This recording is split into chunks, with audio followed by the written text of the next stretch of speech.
Oh, what's up sa inyo mga kabayan? Magandang araw sa inyo. Eto na, no? Last na ng pangangampanya ng ating mga kandidato, mga kabayan. Maling-mali, no? Ang ginawa nito ni Luis Tro, no? Alam niya na mag-i-eleksyon, mga kabayan. Dumakdak siya ng dumaktak at nagpabida dyan sa House of Congress, mga kabayan. Nung panahon tinatalakay, no? Yung sa ating Vice Presidente, ngayong nagribat, mga kabayan, ng Vice Presidente na may utang tong 9 million, mga kabayan, sa law firm ng kanyang asawa, tungkol dun sa kasong rape daw, mga kabayan, nung kanyang magaling na asawa. Eto na, mga kabayan, ang gante, no? Mukhang itong si Luis Tro, mga kabayan, ay malaking problema ang haharapin. Maliban sa ombudsman, mga kabayan, na patong-patong na kaso, eto pa, mga kabayan, bay ngayon marami tayo, mga kabayang, nakikita na kumbagay naglalabasan na issue patungkol dito kay Luis Tro. Anong nangyari?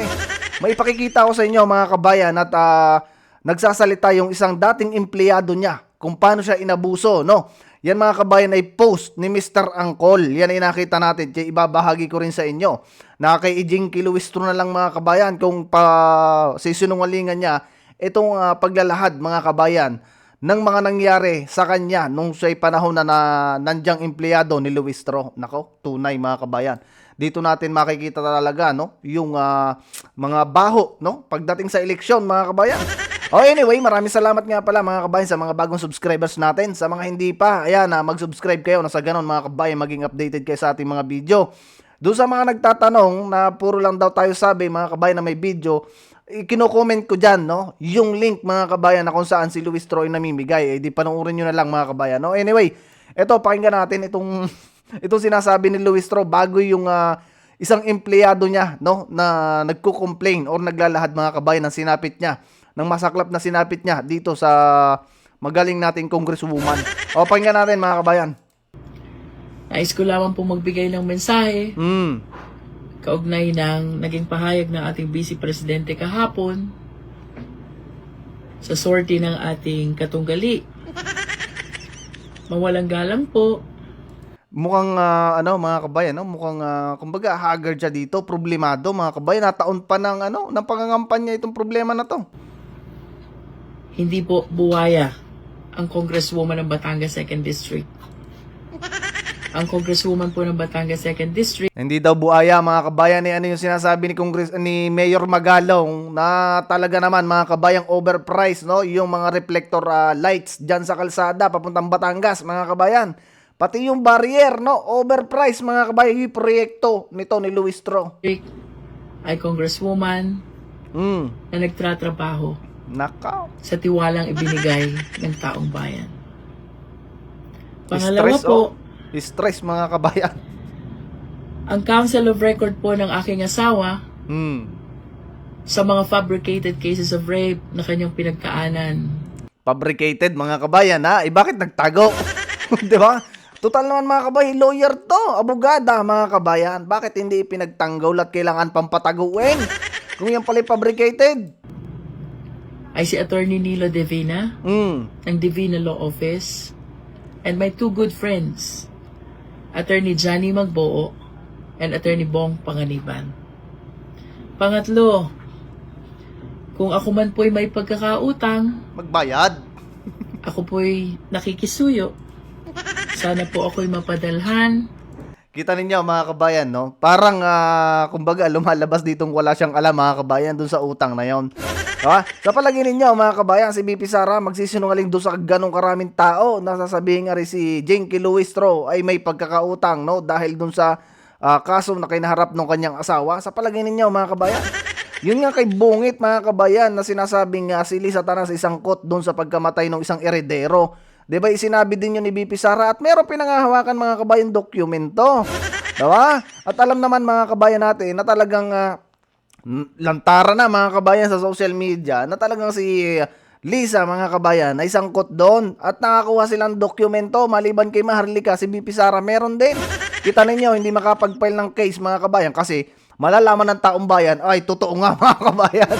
Totoo nga na talagang merong kaso si Lisa Tanas sa Amerika. Tapos ng pleading or entry of appearance o kahit na po anong papel. upang akin pong maunawaan Go. ang naging partisipasyon ng inyong law office Piling walang alam mga kabayan. Ano? Piling walang alam itong si Luis Tro. sa fabricated cases of rape na naging kaso ng aking asawa. Pasensya na po, pero hindi ko po ito maunawaan. Pero rest assured po na kung may makikita akong papel na nagpapatotoo na naging bahagi po ang inyong law firm or law office sa mga kasong napangkit, pagsisikapan ko po na bayaran ang sinasabi niyong utang. Hindi ko lang po maintindihan. Basic mga kabayan, yung sinasabi ni BP Sarang 9 million. Basic yan dito kay kay Jinky Luis Tro. Siyempre mga kabayan, bata to ni Romualdez. At nasabi din ni Mayor Magalong mga kabayan na talagang may lucky 77, no? Isang sorti lang yan mga kabayan. Di ba yung napakaraming pera, no? Sobra pa mga kabayan sa 9 million. Siyam na milyon daw po yun. Kung wala namang entry of appearance, wala ding pleading, para pong ang hirap maintindihan kung saan nanggaling ang siyam na milyon na pagkakautang. Yan ang mahirap mga kabayan pagka nagpapautang, nagkakalimutan. Kaya talagang tayo hindi nagpapautang mga kabayan. Wala din naman tayong ipauutang. Ito pong aking pagsagot ay hindi po para sa aking sarili. Para kanino? Ako po'y sumasagot sa mga naging pahayag ng Vice Presidente kahapon. Dahil obligasyon ko po na alagaan ang dangal ng aking mga kababayan dito sa dangal ng mga kababayan. Ang dami kong nababasa ditong comment ng mga Batanggenyo din. Ako mga kabayan, Batanggenyo din. Pero hindi ako sang-ayon sa pinagsasabi nito. Pag utang, bayaran. Diba? Ito mga kabayan, may pakikita ko sa inyo. Tama na rin kay Luis Trong Aret, nagdadrama yan na maigi. Ito mga kabayan, pakinggan natin itong post na to. Ito ay nag-generate mga kabayan sa TikTok. Ipinost ito ni Mr. Angkol. At ito mga kabayan ay dating empleyado daw, no, ni Luis Tro. Ay ngayon, hindi natin alam mga kabayan kung bagay totoo kasi nakablurred ang mukha. Ay ngayon, ipakikita ko sa inyo. Di, bahala na si Luis Tro mga kabayan na sumagot nito. Ito na may marami na rin nakapanood mga kabayan sa TikTok at saka sa Facebook. Ay isi-share ko na din sa inyo mga kabayan. O, pakinggan natin. Ako may kaibigan sa munisip. Ibinigay niya ang aking resume sa mayor. Yan. Kinausap niya ako. Sabi niya, sige, Makinig tayo, mga kabayan. dito ka sa office of the mayor in Tatupang. Isang beses, bigla akong sinabihan ng asawa ng mayor ng Mabini, si Attorney Jervin Luis Tro, punta ka sa law office. Pumunta ako doon. Hindi ko alam kung ang dapat kong gagawin. Kasi wala naman akong alam sa pagtatrabaho sa law office. Binigyan nila akong trabaho doon, magsulat, pero naka-payroll ako sa munisipyo. Wala akong nagawa kundi sumang-ayon dahil municipal administrator siya ng panahong yon. Naging sekretarya niya ako. Hindi lang ako sekretarya niya, kundi taga-alaga din ako ng mga anak. Tumatanggap ang opisina namin ng mga annulment, land transfer, na wala naman akong kaalam-alam kung paano gawin yun. Tanggap siya ng tanggap. Hanggang kami ay patakunan ng madami. Dahil ang motto niya na panahon yun, kailangan niya ng mga botante ng mabili. Mga constituent niya yun, kaya kailangan namin gawin anuman ang mangyari. July 2018, lilipat kami ng opisina. Ang internet nakapangalan sa akin. Ang ilaw lahat nakapangalan sa akin. Sabi ko, Madam, kanino po natin ipapangalan ang law office? Sabi, kanino pa? Sa'yo. Alam mo naman, bawal sa akin ipangalan ang law office. Dahil siya nga naman ang municipal administrator, bawal yung conflict of interest yun. Regarding sa pagtanggap ng pera, ganun pa rin. Sa bangko pa rin niya namin isinasalin. Bank account niya sa Bangko Kabayan. May pruweba ako na lahat ng resibo na ibinigay sa amin ng kliyente ay inulog namin sa Bangko Kabayan. Ipinagtatanggol ko siya sa lahat ng tao, miski sa mga trabahador niya. Lahat pinagtatanggol ko siya siya, kesyo busy siya, kaya ganun ang ugali niya, lahat pinagtatanggol ko. December nang siya ay ma-hospital. December 22, kami nandoon. Mapapasko na, nandoon pa rin ako sa ospital. Ni wala akong damit, ni wala akong kahit ano. Inalagaan ko siya sa ospital. Dumating sa puntong ako ang nagpapalit ng napkin niya kasi meron siya. Ako ang nagpupunas ng katawan niya. Lahat ng pwedeng gawin ng isang anak sa ina ay ginagawa ko para sa kanya. Ganun, pamahal si Mayora nung time na yun. Hindi ko akalain, August 3, hindi ko inaasahan na yun na Ito pala mga kabayan ni naging kumbaga naging katulong ni naging sekretary ni Luistro nung panahong mayor pa mga kabayan. Tuloy natin. pala yung kalbaryo ng buhay ko. Madami nang nagrereklamo na kesyo daw hindi naayos yung ganito, hindi naayos ang ganyan. Pinatawag ngayon ako ni attorney sa opisina. Lahing gulat ko, nandoon lahat ng kliyente ng law office, kliyente, lahat ng kliyente na hindi ko alam ang gagawin niya. Kumbaga ako, iaan niya sa tao para takpan yung pagkakamali. Sinabi mo ito sa harap nila, wala kang alam sa lahat ng transaksyong ginawa nila sa opisina. Sinabi mong salitang yun sa harap ng madaming tao, sa harap kung saan hindi ako makakapagbigay ng dahilan para sa sarili ko. Maya-maya may dumating na pulis, 2 pulis. Dinala mo kami sa conference room sa likod ng opisina ng mayor. Alam ko lahat ng dinadala mo doon. Pinakausap mo sa akin mo ng pulis. Sabi sa ng pulis, iimbestigahan ako. Sinasabi ko lahat ng aking ginawa, lahat ng ebidensyang aking kailangan ipakita sa kanila, pinakita ko. Asan kaya yung original video nito mga kabayan? Kasi hinahanap ko, wala Ito lang mga kabayan ang ating na-search talaga, itong blurred na to. Sino kaya to mga kabayan? Pero Dating hindi empleyado nila daw. pinakinggan.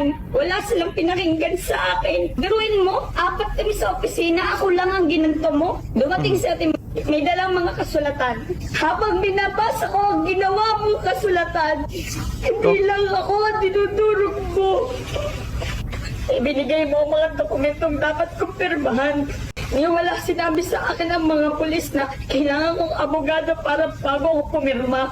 Ang sinabi lang nila sa akin, kailangan kong pirmahan yan para makalabas ako sa opisinang yun. Wala akong nagawa sa takot ko. Sa pagpipressure niyo sa araw na yun, pinirmahan ko lahat ng dokumento na yun. Na yun ang naging dahilan kung bakit ako hinahawakan mo sa leeg. Tumawag ako sa pamilya ko. Pagkatapos ko pirmahan lahat ng dokumentong ginawa mo. Sabi ko, Ma, Pa, kailangan ko daw po magbayad ng 1.8 million. Grabe laki. Nagpaliwanag ako sa harap ng ebe ng Mabini. Ipinakita ko lahat ng deposit slip na ibinigay ko. Yan mga kabayan Ayan may pangalan Luisto Jerbil. Ayan, R. Ito mga kabayan mayroong resibo dito. Sino kaya mga kabayan ang nito? Pinakang source nitong video na to. Para makita natin mga kabayan yung mismo nagsasalita. Kasi naka-blurred mga kabayan. Diba? Ayan puro Luistro mga kabayan. Jerbil. Luistro Jerbil. Ito yung account number pa 2018 pa pala to mga kabayan. Napakatagal. Ba't ito yung nilalabas? Sa iyo, mga conversation natin na sabi ko, kayo ang nag-pressure nito dahil kasama sa salaysay na sinasabi mong hindi mo alam lahat ng transaction. Ayan mga kabayan 2017 to 2017 itong isang resibo na to 30,000 pangalan ni Jervin Luistro, ito yung account ayan may account mga kabayan. Nako, naglalabasan to ngayon. Ang ginagawa namin, nag-usap-usap kaming pamilya, sinasabi ko lagi sa kanila, huwag na huwag babayaran yun dahil wala akong kinukuha sa iyo doon. Dumating sa puntong pinagte-text mo ang aking ama, kailangan magbayad kung hindi. Ikukulong ako hanggang mga taga-abroad pinagte-text mo, pinag-chat mo. Kinalap mo sa buong Mabini. Ilang beses kami nagmag-aawa sa'yo. Pinatawag mo kami kasama ng magulang ko sa conference room ulit. Nakausap ang magulang ko. Nakipag-usap sa'yo ng ayos. Ipinakita namin ulit lahat ng ebidensya namin. Walang masabi ang mga pulis dahil kita nilang walang nawawala sa bangko mo. Yung mga resibo na galing sa bangko kabayan ay sa yung pangalan ninulog. Pumasok ka pa doon at nagtap ka ng lamesa. Sinabi mong na sinisira mo ang pangalan ko. Wala kaming nagawa. Alam mo, doon ko napatunayan na Ang maliliit na tao katulad ko ay walang panamasisa katulad ninyo. Hindi pa rin nagbago ang desisyon ninyo lahat. Kailangan namin magbayad sa loob ng 1 buwan ng mahigit 2 milyon. Yung araw-araw mo pinapatawag sa police station para lumuhod ako sa tao. Para sa kalayaan ko. Nakatanong i-explain ko, hindi na nila matanggap dahil nakausap mo na. Sinasabi mo, ngayon na ikaw ay nakaranas ng pagbibintang. Karma yun sa'yo. Sa ginawa mo sa akin. 3 taon mo pinahihirapan hanggang ngayon. Lumapit ako sa iba't ibang attorney para humingi ng tulong pero walang gusto tumulong sa akin. Pinapunta mo pa ako ng NBI para lang din nag-explain din ako sa NBI. Anong sabi sa akin ng NBI? Huwag mong babayaran lahat ng may deposit slip. Pero binayaran namin. Maayos ko ito. Pero yung iniwan mo lamang sa lahat ay hindi mo maibabalik. Ang asawa kong nawala, hindi mo na maibabalik. Ang buhay ng lola ko, hindi mo maibabalik. Sobrang sama mo. Kasi wala mo dinanas na buong pamilya. Lahat, ginawa ko para sa pamilya mo. Tinurik kitang ina. Hindi mo alam na gandong ibabalik mo sa akin. Doon ko kapatid ang mga anak mo. Hindi mga tarong ng itong ginawa mo sa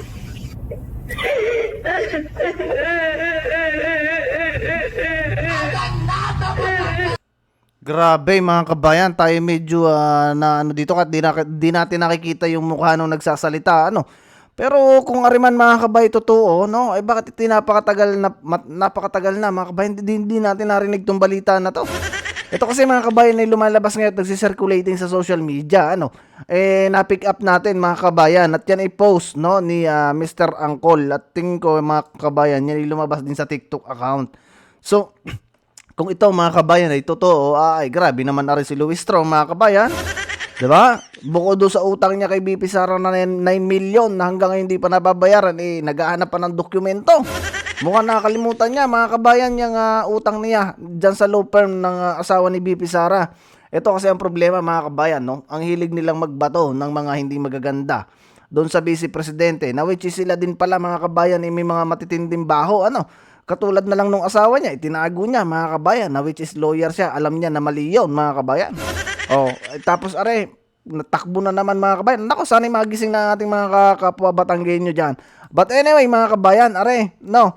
Ayan, napasama na mga kabayan si Amy Marcos sa PDP, no. At nasa sa inyo mga kabayan ang kalayaan at karapatan, no, sa ganon ay manalo ang ating mga pambato na Duterte ngayon mga kabayan ay 12 na, no. Bahala na kayo mga kabayan kung sino ba ang karapat dapat, no, para sa inyong kumbaga sa inyong nakikita or pulso, no, kung sino ba dapat ang iboto mga kabayan, pero dapat ay mag-straight PDP tayo. Nang sa ganoon mga kabayan, ang ating vice presidente kumbaga maging safety na pagdating diyan sa impeachment complaint na yan, kasi alam niyo diyan talaga mga kabayan malalaman, no, after ng eleksyon kung talagang may impeach ba ang ating vice presidente at magiging safe ba yung pagiging yung pagtakbo niya bilang presidente mga kabayan sa 2028. Yan yung pinaghahandaan natin mga kabayan. Kaya sana mag-straight vote tayo nang sa ganoon mga kabayan ay maligwak yung mga grabing manloko sa mga Pilipino, no mga kabayan. So ayan, sana no makapasok lahat ng ating mga pambato. At hanggang dito na lang muna mga kabayan yung video natin. Adios muna sa inyo. At itong kay Luis Strong na to, my goodness mga kabayan, ngayon naglalabasa ng mga baho na yan. Pati si sa susunod na natin mga kabayan na pag-uusapan yung sa parting Quezon, meron din tayong video doon mga kabayan na talagang nagpapaliwanag doon na meron talaga siyang kabulastugang nagawa mga kabayan. So adios muna mga kabayan, see you sa susunod na video. Ingat kayo palagi.